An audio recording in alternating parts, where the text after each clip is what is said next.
السلام علیکم. پیسوں کی تاریخ کے نام سے ان چند لیکچرز میں کوشش کروں گا کہ آپ کے سامنے پریسائز انداز میں پیسوں کی تاریخ پر بات کر سکوں. ہسٹری آف منی پر بات کرنے سے پہلے فرسٹ آف آل ہم یہ سمجھے کہ واٹ از منی. منی کیا چیز ہے؟ منی از اے فیکٹیشیس تھنگ. پیسہ از خود ایک فکٹیشیس چیز ہے، یعنی اس کی اپنی جو ہے کوئی قدر، اس کی اپنی کوئی یوٹیلیٹی نہیں ہے، بلکہ ایک یہ ریپرزنٹیٹیو ہے اشیاء کی اقدار کا، یا اس کے علاوہ یہ ایک کلیکٹیو کانٹریکٹ ہے پوری ہیومینٹی میں، اور ایک میڈیم آف ایکسچینج ہے. کلیکٹیو کانٹریکٹ سے کیا مطلب ہے، یہ آگے پوری جب ہم اس آگے جاتے جائیں گے تو اس لیکچر میں آگے اس کو سمجھ جائیں گے. اب اگر ہم پری ہسٹری میں جائیں، یعنی before the neolithic agricultural revolution سے پہلے، تو وہاں پر جب پیسے نہیں تھے تو کس طرح سے وہاں کی اکانومی چلتی تھی. اکانومی وہاں اس طرح سے ہوتی تھی کہ اس کو ہم کہتے ہیں economy of favour and obligation. یعنی وہاں پر کوئی اسٹرینجرز آپس میں، ان کا کوئی آپس میں میل ملاپ ہوتا نہیں تھا، زیادہ پیداوار ہوتی نہیں تھی، اتنی پیداوار تھی جتنی جو ہے ضرورت ہوتی تھی، اور اس کے بعد اس کو استعمال کر لیا جاتا تھا. وہ ایک ہنٹر گیدر سوسائٹی تھی، اور وہاں پر جو اکانومی تھی وہ فیور اور اوبلیگیشن، یعنی اکانومی آف فیور اور اوبلیگیشن سے یہ ہے کہ سارے آپس میں جو ہے جان پہچان والے لوگ تھے. تو آپ کسی کے لیے فیور کیا، ایک بندے میں ایک ایبلٹی ہے وہ آپ کا کام کر رہا تھا، آپ دوسرے کے لیے کہہ دیتے تھے. کوئی اتنی کمپلیکسٹی، پیچیدگی نہیں تھی سماج میں. اگر تھوڑی بہت اسٹرینجر سے وہاں پر میل ملاپ ہوتا بھی تھا تو وہاں پہ بارٹر سسٹم سے کام چل جاتا تھا. یعنی وہاں پر اکانومی آف فیور اوبلیگیشن سے اور بارٹر سے کام چلتا تھا. پھر آتا ہے نیو لیتھک ریولوشن یا ایگریکلچرل ریولوشن.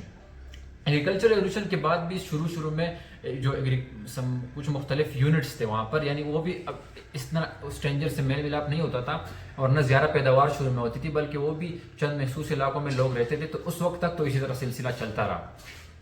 لیکن پھر اس کے بعد جب چیزیں مطلب ایگریکلچر میں جب دھیرے دھیرے ٹیکنالوجیکل بیسس میں ایڈوانسمنٹ ہوتی گئی، اور اس کے اہل ہوئے کہ ہم اپنی ضرورت سے زیادہ پیداوار کر سکے، پیداوار کو ہم نے پھر اس کو سٹور کرنا تھا، اور اس کو تو اس طرح سے پھر کیا ہوا کہ جب زیادہ پیداوار کرنی شروع ہو گئی اور ہم نے اس کو پھر جمع بھی کرنا شروع کر دیا تاکہ ہم بعد میں جب کوئی مسئلہ ہو یا ضرورت کے وقت ہم اس کو استعمال کر سکیں. تو اسی کے ساتھ پھر ریاست کا آغاز یا بھی اسی کے ساتھ ہوتا ہے کہ جب زیادہ پیداوار شروع ہوئی تو اس کی حفاظت کے لیے فوج کی ضرورت ہوتی تھی. یعنی سب سے پہلا جو ادارہ اسٹیٹ کا بنا وہ تھی آرمی. اور پھر وہ کس طرح سے، کیونکہ وہ لوگ اب اس سے پہلے تو اس طرح سے سماج نہیں تھا کمپلیکس، ہر بندہ اپنا کام خود کرتا تھا.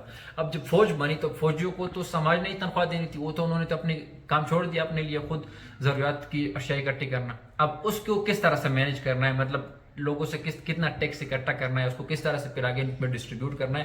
تو اس کے لیے پھر بیوروکریسی کے جو ہے انسٹیٹیوشن بنا. تو اس طرح سے پھر اسٹیٹ کی بھی اوریجن ہوئی، اور اس طرح سے پھر جب یہ امپائرز بنے اور سماج بہت پیچیدگی سماج میں آئی. پیچیدگی سے مطلب یہ کہ زیادہ اسٹرینجر کا آپس میں لوگ، یعنی نہ انجان لوگوں کے درمیان آپس میں تعلقات، ان کا آپس میں زیادہ واسطہ بننے لگا، تو پھر سماج میں کمپلیکسٹی زیادہ بڑھ گئی. تو اس وقت جو تھے پھر باٹا سسٹم شروع ہو گیا. باٹا سسٹم کا مطلب یہ ہے کہ فار ایگزامپل آپ کو کسی چیز کی ضرورت ہے، میں آپ کو اپنی ایک اشیاء دے دوں. فار ایگزامپل میں گارڈن ہے میرا، اس میں سیب اگتے ہیں، میں آپ کو سیب دے دوں اور آپ سے کوئی سروس لے لوں یا آپ سے کوئی دوسری چیز لے لوں. اس طرح سے کام چلتا تھا. لیکن اس میں مسئلہ یہ پیدا ہوا کہ فار ایگزامپل آپ کو کسی میڈیکل ایشو ہے، آپ کو ڈاکٹر کی ضرورت ہے. اب آپ وہاں پہ ڈاکٹر کے پاس سیب لے کر چلے جائیں، اب وہاں پہ اس کو سیب کی ضرورت نہیں ہے. تو یہ اس طرح سے جب وہ پیچیدگیوں کو آپ کا حل نہیں کر پا رہا تھا باٹا سسٹم. پھر اس کے بعد ایک سینٹرلائز باٹا سسٹم بنا، باٹا سسٹم. اس کے بعد پھر جو چیز ایجاد ہوئی ان تمام مسئلے کے حل کے لیے، وہ تھی منی، یعنی وہ تھا پیسہ. تو اس طرح سے جو ہے پیسے کی ایجاد ہوئی، ضرورت اس طرح سے پڑی. یہ ایک پیورلی مینٹل ریولوشن تھا، اس میں کوئی ٹیکنالوجیکل ایڈوانسمنٹ نہیں تھی، بلکہ سماج کی ضرورت تھی. تو اس کے لیے ایک اس طرح کی چیز انہوں نے کہا کہ ہم اس طرح کے کوئی میڈیم بنا لیں کہ اس کو ہم اشیاء کے ذریعے اس ایکسچینج کا ایک اس کو ریپرزنٹیٹیو بنا رہے، تو یہ مسئلہ حل ہو سکتا ہے.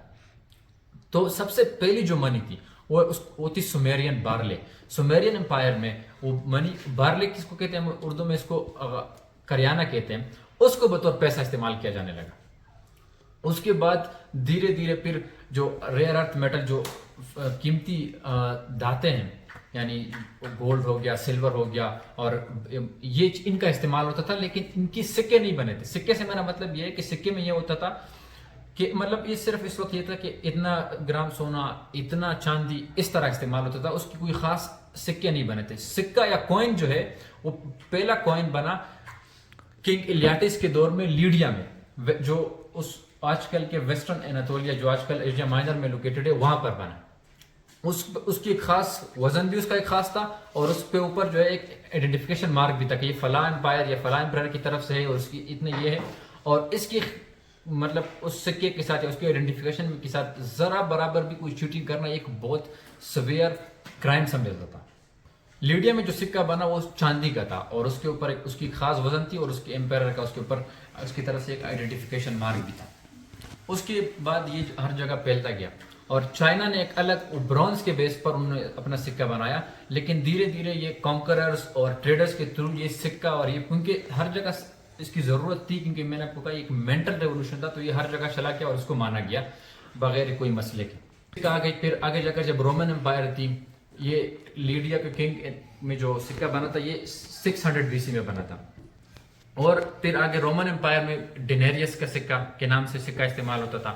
وہی ڈینیریس عرب میں جا کر اس کا صرف نام بدلا دینار استعمال ہوتا تھا. اور اس طرح سے یعنی سکوں کا رواج ہر جگہ پھر وہ رائج ہوا اور پیسہ استعمال ہونے لگا. کس طرح کہ ہم سکہ گولڈ کے سلور کے سکے استعمال کرتے تھے. کئی جگہوں پر چاندی وغیرہ بھی استعمال ہوتا تھا لیکن زیادہ تر گولڈ اور سلور ہی استعمال ہوتا تھا. اس ایج کو ہم کہتے ہیں بائی میٹلزم. بائی میٹلزم مطلب جب دو میٹل پیسوں کے لیے استعمال کرتے تھے گولڈ اور سلور. انشاءاللہ پھر آگے کی تاریخ ہم اگلے لیکچر میں اس پر بات چیت کریں گے. شکریہ.